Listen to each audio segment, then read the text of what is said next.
रेल्वेमध्ये भारतीयांचा मृत्यू झाला, रेल्वेतून लोक बाहेर पडत होते, कसं बघता सगळं? यंत्रणा फेल झाली आहे का मुंबईची? रेल्वे अपघात म्हणजे जे गेले आता रेल्वे अपघातामध्ये गेले हे दुर्दैव आहे, त्याच्याबद्दल काही प्रश्नच नाही. परंतु रेल्वेमध्ये, मुंबईच्या रेल्वेमध्ये रोजच्या रोज अपघात होत आहेत. असं मला नाही वाटत एकही दिवस असेल की रेल्वेमध्ये अपघात नाही झालाय, कोणाचा हात नाही गेलाय, कोणाचा पाय नाही गेलाय, कोणी गेलेलंच नाहीये, असं एकही दिवस गेलेलं नाहीये. प्रश्न असा आहे की ती रेल्वे चालते कशी, हे जगाला एक आश्चर्यच आहे. खरं तर अनेक वर्ष याच्यावरती अनेकदा मुंबईतल्या लोकांनी हा गोष्ट केंद्र सरकारला सांगितली की त्याच्यासाठी एक वेगळं महामंडळ तुम्ही करा, ते रेल्वे मंडळच वेगळं करा, कळलं का? अजून काही होत नाहीये त्या सगळ्या गोष्टींसाठी. आणि रेल्वे मुळात एक गोष्ट आपण बघितली पाहिजे याच्यातनं की या शहरांचं, सगळ्याच आपल्या शहरांचं काय झालंय. नुसता हा रेल्वे पुरता मध्ये विषय नाहीये.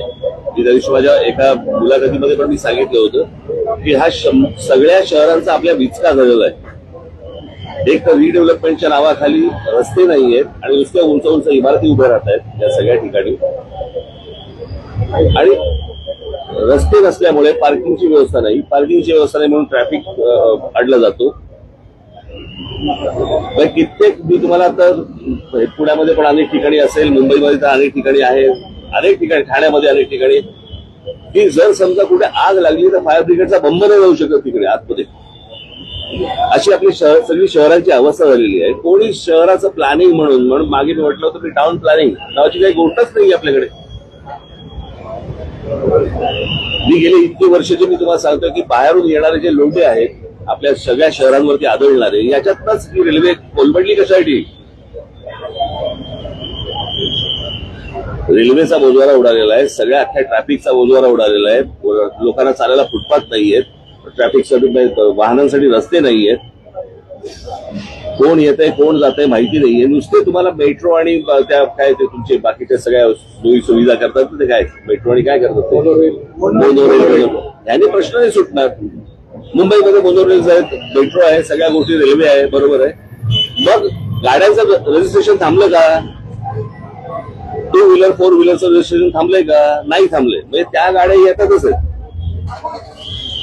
म्हणजे नक्की मेट्रो कोण वापरतंय, मोनोरेल कोण वापरतंय, कोण काय करतंय, काही कोणी पाहायला तयार नाहीये. सगळेजण फक्त आपले निवडणुका आणि प्रचार आणि सगळ्या याच्यातच सगळ्या गुंतलेले आहेत. शहरं म्हणून याच्याकडे बघायला कोणी तयार नाही. आणि शहरांबद्दल बोललेलं याच्यावरती तुमच्या चॅनलवरती त्याला किंमत नाही.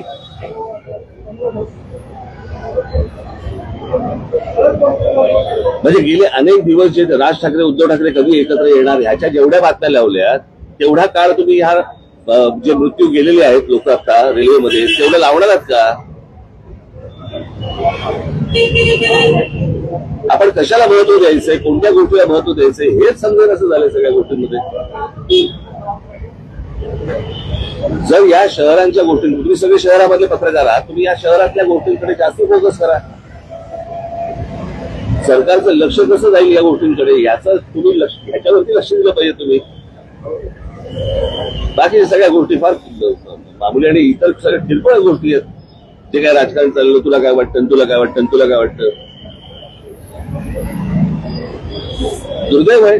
मला असं वाटतं केंद्र सरकारने या गोष्टींकडे लक्ष दिलं पाहिजे, तातडीने लक्ष दिलं पाहिजे. की रेल्वेमध्ये त्या प्लॅटफॉर्मवरती रोजची जर समजा तुम्ही गर्दी बघितली तर लोक आतमध्ये कसे शिरतात आणि कसे बाहेर येतात. रेल्वेने प्रवास मीही केलेला आहे. कॉलेजमध्ये असताना मी 2 वर्ष बिहारमधले प्रवास करायचो, त्याच्यामुळे मला माहिती आहे रेल्वेचा प्रवास काय असतो. आणि रेल्वे स्टेशनवरती गर्दी, त्यावेळेला गर्दी खूप कमी असायची तशी. पण ज्या प्रकारचे आपण रेल्वे प्लॅटफॉर्म बघतोय आता, तुम्ही संध्याकाळी तुम्ही मुंबईचा प्लॅटफॉर्म बघून दाखवा, तुम्ही आज शिरून दाखवा मला त्या ट्रेनमध्ये. आणि त्याच्यानंतर ती सगळेजण जे प्रवास करत असतात त्यांच्या चेहऱ्यावरती एक स्मित हास्य असतं किंवा काही बाबा असे काही विलक्षण आहे ते सगळं. बरेचदा प्रवासी तक्रार करतात खूप एक डेंजर कर्व आहे तिथं. म्हणजे बरेचदा दोन गाड्या जेव्हा क्रॉस होतात आणि त्यामुळे कर्व असल्यामुळे दोन जेव्हा लोकल क्रॉस करून होते ठीक आहे. रस्ते गेली बरोबर लगटतात दरवाजा. बरोबर. हे काय नव्याने हा काऊन निर्माण नाही झालाय, हे माहिती आहे ना लोकांचं. कळलं का? रेल्वे मंत्री म्हणून काय करतात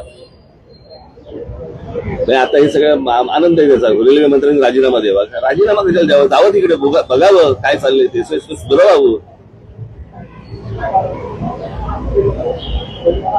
रेल्वेची संख्या वाढत नाही त्यातलं हे सगळं. अहो तुम्ही एकदा मुंबईच्या रेल्वेमध्ये प्रवास करून बघावं, मग तुम्हाला कळेल मी काय म्हणतो. रेल्वे ऍडमिनिस्ट्रेशनचं म्हणणं याच्यावरती त्याचा क्लोज एसी लोकलला होती, मग ते फिजिबल वाटतं. अहो कसे माणसं राहतील आतमध्ये भरून भरतील, किती गर्दी असेल कल्पना आहे का तुम्हाला? म्हणजे त्याची एक जागा बाबा बाहेर पडण्यासाठी पाहिजे, एक जागा आत जाण्यासाठी पाहिजे, काही नाही. जिथनं बाहेर पडतायत तिथनंच आत जातायत. तर ज्याला उतरायचंय तोच परत पुढच्या स्टेशनवर जातोय. आता जो अपघात झाला त्यावेळेस तिथं सुविधा पण मदत कार्य पण लवकर पोहोचलं नाही. त्या बॉड्या होत्या मागे पण नाही का तुम्हाला आठवत असेल की त्याच्यावरती आंदोलन झालं होतं, त्या ब्रिज मध्ये सगळे पडला होता. ब्रिज पडला होता आणि सगळं झालं होतं. सगळ्या ठिकाणी हे माणसाची किंमतच नाही हो आपल्याकडे देशात.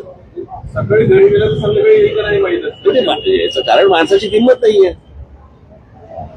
हीच गोष्ट जर समजा जगात कुठेही घडली असेल ते कसे बघतात त्याच्या गोष्टींकडे. आपले हे सगळे जातात ना आता परदेशामध्ये जातात, सगळे जग बघून येतात. मग हे सगळे मंत्री संत्री जे जातात ते काय नक्की घेऊन येतात? तिकडची रेल्वे तुम्ही आणू नका, बाकी विचार तरी आणा, तोही नाहीये. फ्रस्ट्रेटिंग आहे.